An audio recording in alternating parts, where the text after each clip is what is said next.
नमस्कार, मैं आशुतोष कुमार शर्मा और आप सभी का स्वागत है आशुतोष कुमार अनमोल में। आज हम लोग मौर्य वंश के पार्ट 4 को पढ़ेंगे, जिसमें हम मौर्य वंश के मौर्य जो राजव्यवस्था है उसके बारे में हम चर्चा करेंगे। मौर्य राजव्यवस्था में हम लोग मौर्य प्रशासन का बारे में पढ़ेंगे और ये मौर्य वंश के बारे में अंतिम वीडियो है जो थोड़ा लंबा जाएगा, इसलिए आप लोगों से ये आग्रह है कि अंत तक देखिएगा वीडियो को, क्योंकि इसी में वो सारे तत्व छुपे हैं जो परीक्षाएं में घुमा कर जो क्वेश्चन दे रहा है इसी में से दे रहा है। तो आइए शुरू करते हैं। मौर्य प्रशासन। मौर्य प्रशासन की जानकारी। कौटिल्य के अर्थशास्त्र, मेगास्थनीज की इंडिका तथा अशोक के अभिलेख से प्राप्त होता है। मौर्यों ने पहली बार संपूर्ण भारतीय उपमहाद्वीप में एक छत्र साम्राज्य की स्थापना की थी। मौर्यों ने पहली बार अखिल भारतीय स्तर पर एक केंद्रीयकृत शासन प्रणाली की नींव रखी।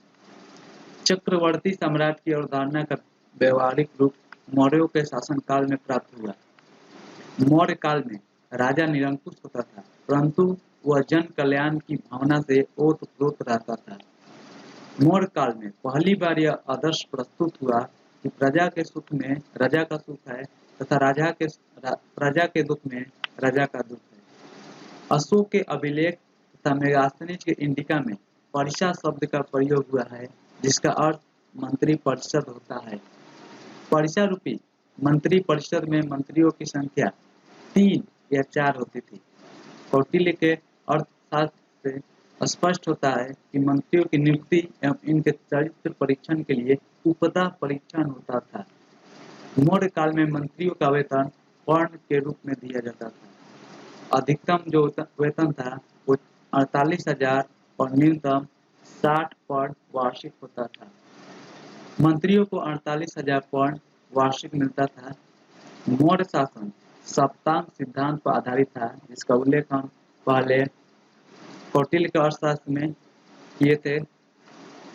तो सप्तांग सिद्धांत के 7 अंग जो हैं वो इस प्रकार हैं। राजा राजा को राज्य का सिर बताया गया है। दूसरा है अमात्य, इसे राज्य का आंख बताया गया है।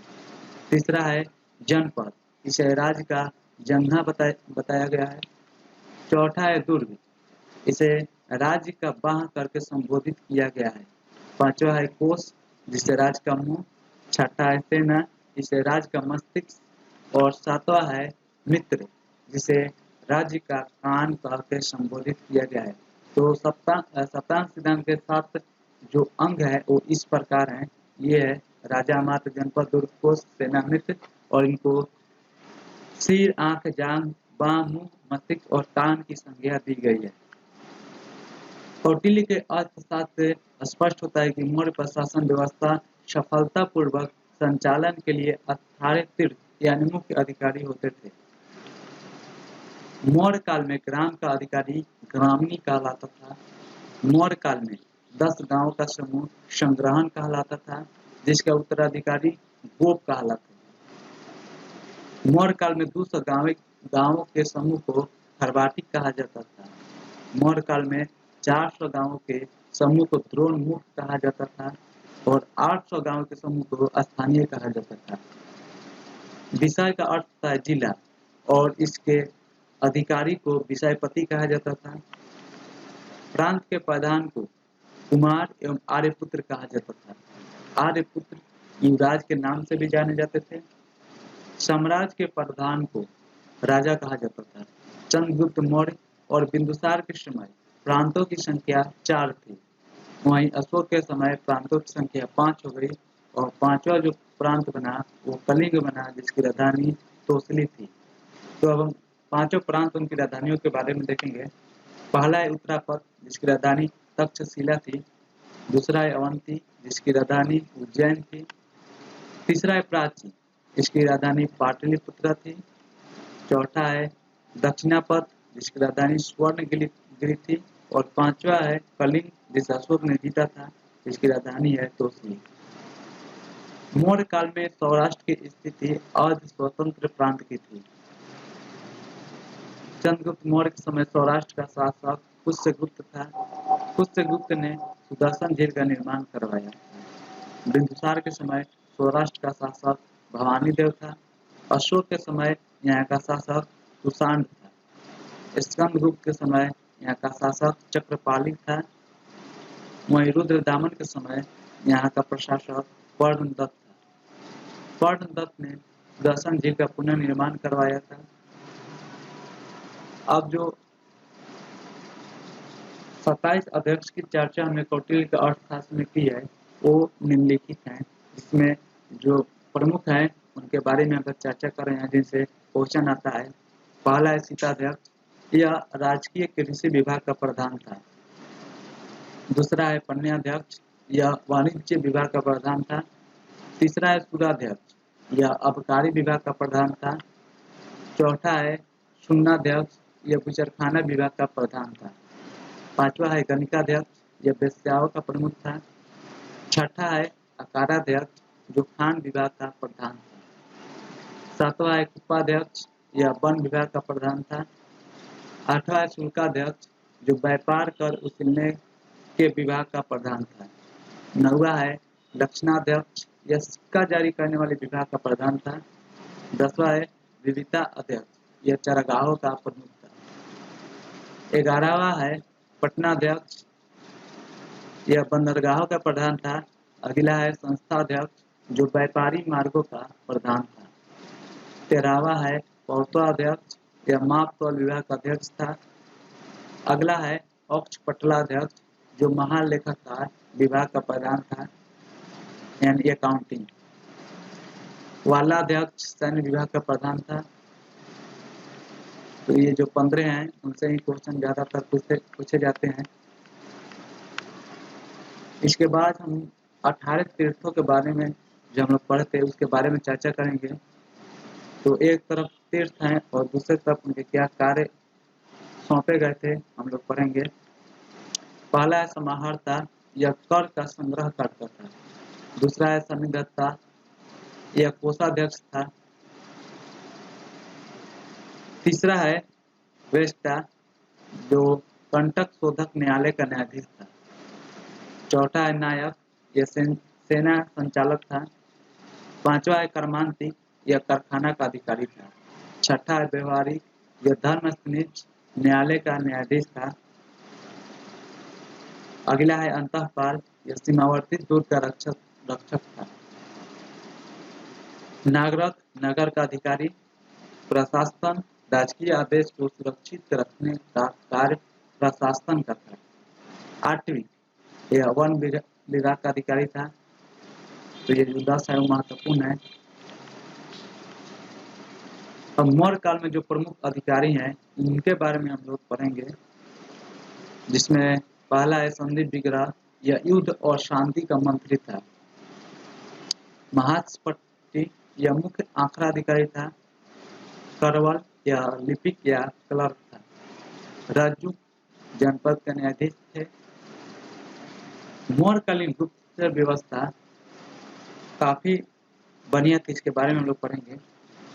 मौर्य काल में प्रशासनिक व्यवस्था को सुदृढ़ बनाए रखने के लिए गुप्तचर विभाग की स्थापना की गई। कौटिल्य के अर्थशास्त्र में गुप्तचरों के लिए प्रदेष्टा एवं पूर्ण पुरुष शब्द का प्रयोग किया गया है। प्रदेष्टा और पूर्ण पुरुष शब्द का प्रयोग कौटिल्य के अर्थशास्त्र में किया गया है गुप्तचरों के लिए। कौटिल्य के अर्थशास्त्र में गुप्तचरों को साम्राज्य का आंख, कान एवं नाक कहा गया है। एरियन ने गुप्तचरों को ओवरसियर कहा है। वहीं स्ट्रेबो ने मौर्यकालीन गुप्तचरों को इंस्पेक्टर कहा है। जूनागढ़ अभिलेख में गुप्तचरों के लिए राष्ट्रीय शब्द का प्रयोग हुआ है। मौर्य काल में गुप्तचरों का सबसे प्रमुख अधिकारी सर्प महामते होता था।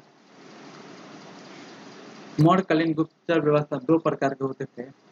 पहला है संस्था, यह अपना कार्य एक स्थान पर स्थिर रखे करता था। जबकि दूसरा है संचार, यह अपना कार्य स्थान बदल कर करता था। मौर्य काल में स्त्रियां भी गुप्तचर होती थी। मौर्य काल में 3 प्रकार के दूतों की चर्चा है, जिसमें पहला है नितितार, यह सबसे उच्च श्रेणी का दूत था। दूसरा है परिमितार, यह निम्न श्रेणी से ऊपर का दूत था, यानी मीडियम लेवल का यह दूत था। और तीसरा है शासनहार, यह निम्न श्रेणी का लोअर डिवीजन का दूत था। अगला हम लोग का टॉपिक है मौर्य कालीन न्याय व्यवस्था। कौटिल्य के अर्थशास्त्र से मौर्य कालीन न्याय व्यवस्था की सूचना मिलती है। मौर्य काल में ग्राम स्तर पर ग्रामीण न्यायाधीश का कार्य करता था। मौर्य काल में सबसे बड़ा न्यायाधीश राजा होता था। मौर्य काल में अन्य न्यायाधीशों को प्राद विद्वान कहा जाता था। आजकल ये परीक्षाओं में बहुत पूछे जा रहे हैं कि मौर्य काल में इस अधिकारी को क्या कहा जाता था, इस अधिकारी को क्या कहा जाता था, तो ये महत्वपूर्ण है। कौटिल्य के अर्थशास्त्र में धर्मस्थलिज एवं कंटक शोधक न्यायालय की सूचना प्राप्त होती है। धर्मस्थलिज न्यायालय के अंतर्गत निम्नलिखित मामले आते थे। पहला है विवाह, तलाक यानी मोक्ष, उस समय तलाक को मोक्ष कहा जाता था। भूमि विवाद, चोरी डकैती। वहीं कंटक शोधक न्यायालय के अंतर्गत निम्नलिखित मामले आते थे। हत्या, बिक्री करके चोरी, देशद्रोह, शिल्पियों के अंगों को क्षति पहुंचाना। डी कौशाम्बी जो इतिहासकार है, इन्होंने धर्मस्थलिज न्यायालय की तुलना दीवानी न्यायालय से की है, जबकि कंटक शोधक न्यायालय की तुलना फौजदारी न्यायालय से की है। दीवानी एवं फौजदारी न्यायालय को स्पष्ट रूप से गुप्त काल में परिभाषित किया गया। अगला जो हम लोग का टॉपिक है मौर्यकालीन पुलिस व्यवस्था। मौर्य काल में स्थानीय स्तर पर शांति बनाए रखने के लिए पुलिस की व्यवस्था थी। मौर्य काल में छोटे छोटे पुलिस अधिकारियों को रक्षिण कहा जाता था। मौर्य काल में अन्य पुलिस अधिकारियों को चाट भाट कहा जाता था।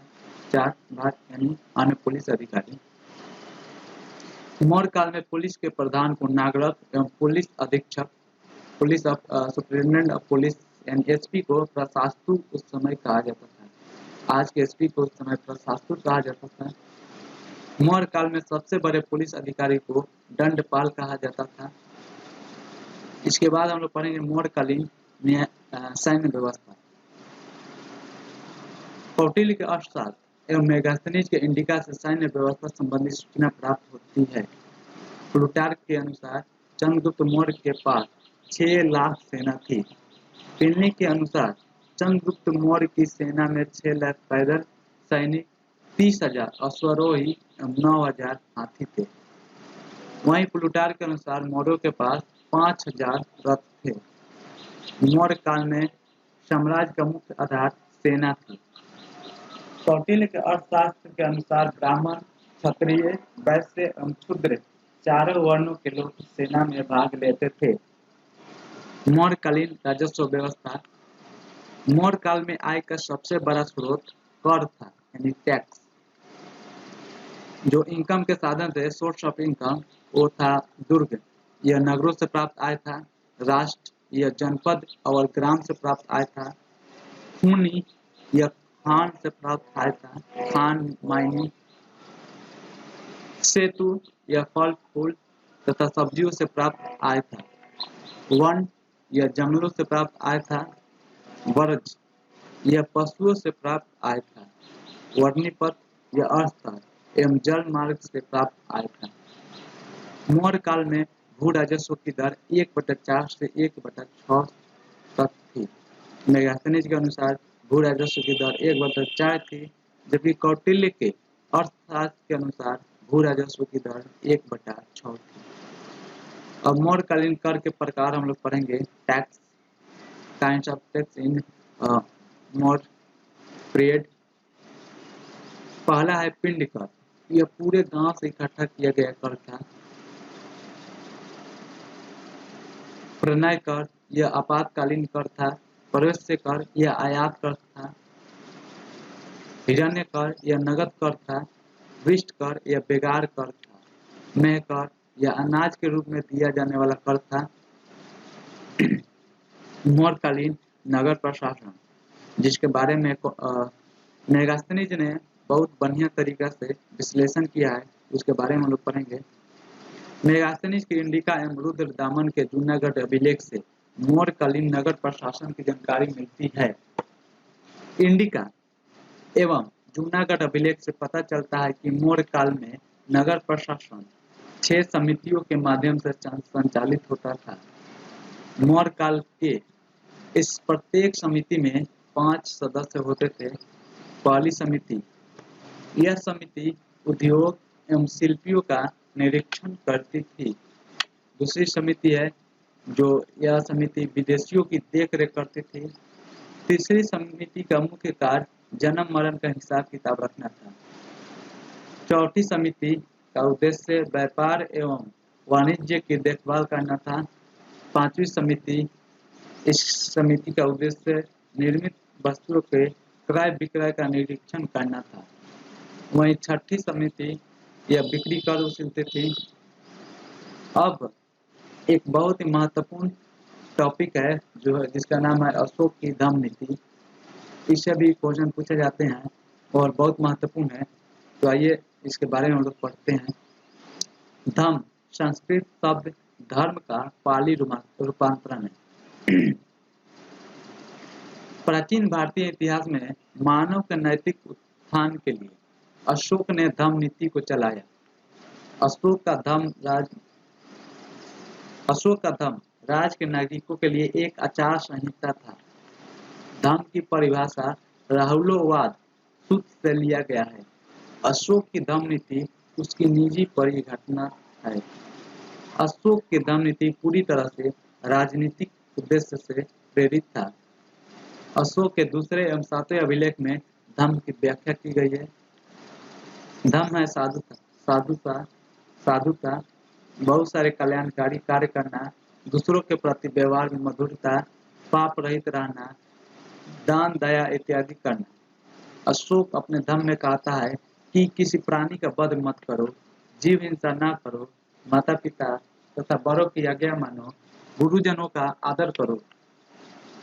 अशोक अपने 11वें अभिलेख में कहता है कि दास, सेवक तथा भाइयों के साथ उचित व्यवहार करो। अशोक ने धम्म नीति के प्रचार के लिए विभिन्न धर्म प्रचारकों को साम्राज्य के बाहर भेजा। इसमें उसने अपने पुत्र महेंद्र एवं पुत्री संघमित्रा को श्रीलंका भेजा। कश्मीर और कंधार में मनजातिक को भेजा। मैसूर में महादेव को भेजा। अशोक ने अपने राज्याभिषेक के 14वें वर्ष धम्म महामात्य नामक एक नए अधिकारी को नियुक्त करता है। धम्म महामात्य का मुख्य उद्देश्य धम्म का प्रचार प्रसार करना था। इसके बाद हम लोग मौर्य शासक के धर्म के बारे में पढ़ेंगे, क्योंकि मौर्य शासक जितने भी शासक हुए अलग अलग धर्म को मानने वाले थे। उनको उस धर्म में किसने दीक्षित किया ये हम लोग पढ़ेंगे। तो पहले मौर्य शासक का नाम है चंद्रगुप्त मौर्य। इसने जैन धर्म को अपनाया और इसे भद्रबाहु ने जैन धर्म में दीक्षा दिया। दूसरा है बिंदुसार, यह आजीवक संप्रदाय को मानने वाला था और इससे दीक्षित किया पिंगल वत्स ने। तीसरा है अशोक, यह बौद्ध धर्म को मानने वाला था और इसके दीक्षित कर्ता थे उपगुप्त एवं निग्रोध। चौथा है कुणाल, जो शैव धर्म के मानने वाला था और इसके गुरु का नाम बाल मुकुंद था। पांचवा है संप्रति, यह जैन धर्म को मानने वाला था और इसके दीक्षित कर्ता का नाम सुवस्थिन था। अशोक के पौत्र का नाम दशरथ था जो आजीवक संप्रदाय को मानने वाला था और इसके गुरु का नाम बालदेव था। अगला है जावलक्य, जो शैव धर्म को मानने वाला था और इसके दीक्षित कर्ता थे इंद्रदेव। उसके बाद तीवर, महेंद्र और संघमित्रा, इन तीनों ने बौद्ध धर्म को अपनाया और इन तीनों को मोगलीपुत्तिस ने बौद्ध धर्म में दीक्षित किया।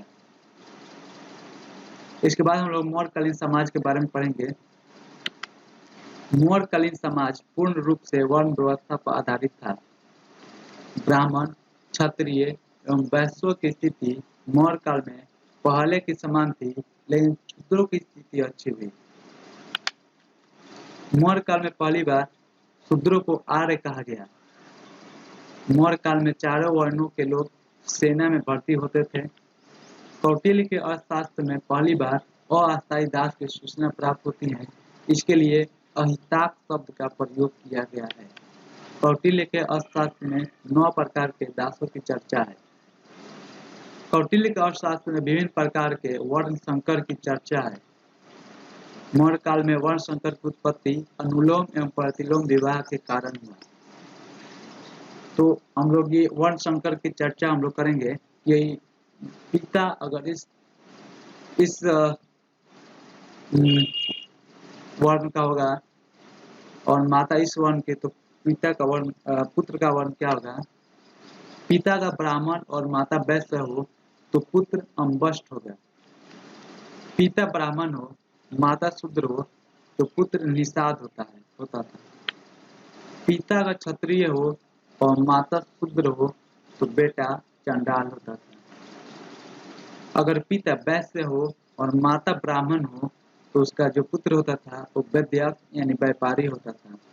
अगर पिता वैश्य हो और माता क्षत्रिय हो तो भी उसका बेटा व्यापारी ही होता था, जिसे मगध कहा जाता था। पिता अगर शूद्र हो और माता ब्राह्मण हो तो उसका लड़का चंडाल होता था। डायोडोरस के अनुसार मौर्य काल में जाति के बाहर विवाह की अनुमति नहीं थी। मौर्य काल में उच्च वर्ण की स्त्रियां घर के अंदर रहती थी। जो स्त्रियां घर के अंदर रहती थी उन्हें अनिष्कासनी कहा जाता था। मौर्य काल में कन्या की विवाह की उम्र 12 वर्ष तथा लड़के की विवाह की उम्र 16 वर्ष निर्धारित थी। निर्याकस जो इतिहासकार है के अनुसार मौर्य काल में भारतीय दहेज नहीं लेते थे, यानी भारतीय समाज दहेज मुक्त था। मौर्य साम्राज्य में मौर्य काल में तलाक के लिए मुक्त शब्द का प्रयोग किया जाता था, जो मैं पहले ही बता चुका हूँ। मौर्य काल में विधवा विवाह की अनुमति थी। मौर्य काल में स्वतंत्र रूप से जीवन यापन करने वाली विधवाओं को छंदवासिनी कहा जाता था। मौर्य काल में गणिकाएं राज्य के आय के महत्वपूर्ण साधन थे। कौटिल्य के अर्थशास्त्र के अनुसार 3 प्रकार की गणिकाओं की चर्चा है। पहला राजकीय सेवा में रहने वाली गणिका, दूसरा स्वतंत्र रूप से पेशा करने वाली गणिका और तीसरा एक गुप्तचर के रूप में कार्य करने वाली गणिका। मौर्य काल में स्वतंत्र रूप से वेश्यावृत्ति करने वाली गणिका को रूपा जीवा कहा जाता था। मौर्य काल में गणिकाओं का निवास स्थान नगर के दक्षिण में होता था। मौर्य काल में तमाशा दिखाने वाले पुरुष को रंगोपजीवा एवं स्त्रियों को रंगोपजीवी कहा जाता था। मौर्य काल में जो साधन मनोरंजन के साधन थे निम्नलिखित थे। पहला है सौमिक, यह मदारी का नाच दिखाने वाले थे। कुहक जादूगर को कहा जाता था। नर रस्सी पर नाच दिखाने वाले को कहा जाता था। तमाशा दिखाने वालों को कुशीलव कहा जाता था। पल्लवक यह रस्सा पर चढ़ कर करतब दिखाता था। वादक यह ढोल नगाड़ा बजाने वाला था। अदिति कौशिक सांप का तमाशा दिखाने वाला था। वाक जीवक यह विभिन्न प्रकार की बोली निकालकर लोगों का मनोरंजन करता था। अगला है प्रेक्षक, यह नाटक दिखाने वाला था। और 10वां है चारण, जो घूम घूम कर तमाशा दिखाता था। मौर्य काल में पेशा पर जो जाति आधारित थी वह निम्नलिखित था। जाति है एक तरफ और दूसरा पेशा। नमस्कार, मैं आशुतोष कुमार और आपका स्वागत है आशुतोष कुमार अनवर में। आज हम मौर्य वंश के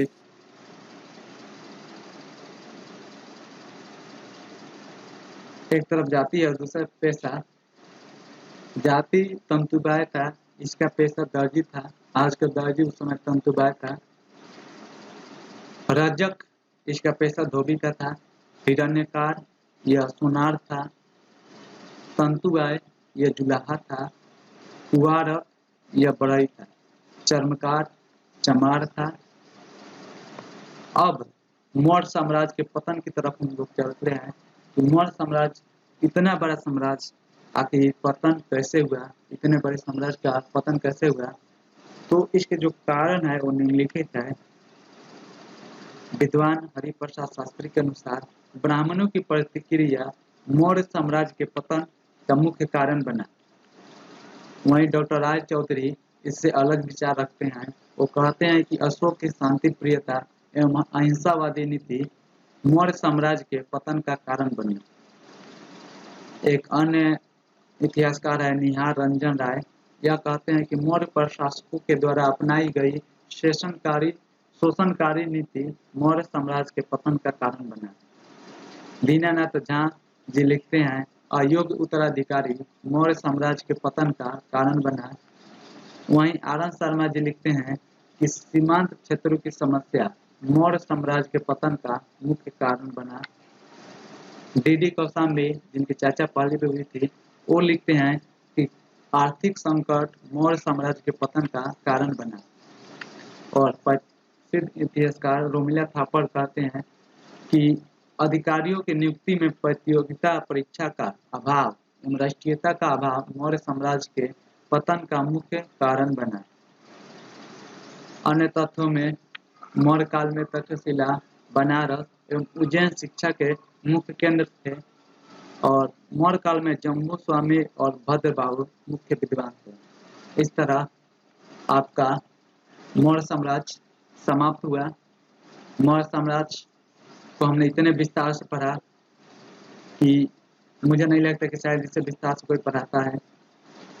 आप सबको ये वीडियो कैसा लगा हमें ज़रूर बताएं, कमेंट बॉक्स में ज़रूर लिखें। यह हमारा पार्ट चौथा और अंतिम वीडियो था। अगर वीडियो अच्छा लगा हो तो लाइक और शेयर जरूर कीजिएगा। पहली बार चैनल पर आए हैं तो चैनल को सब्सक्राइब करना ना भूलिएगा। अभी के लिए इतना ही, मिलते हैं अगले वीडियो में। तब तक के लिए नमस्कार, धन्यवाद।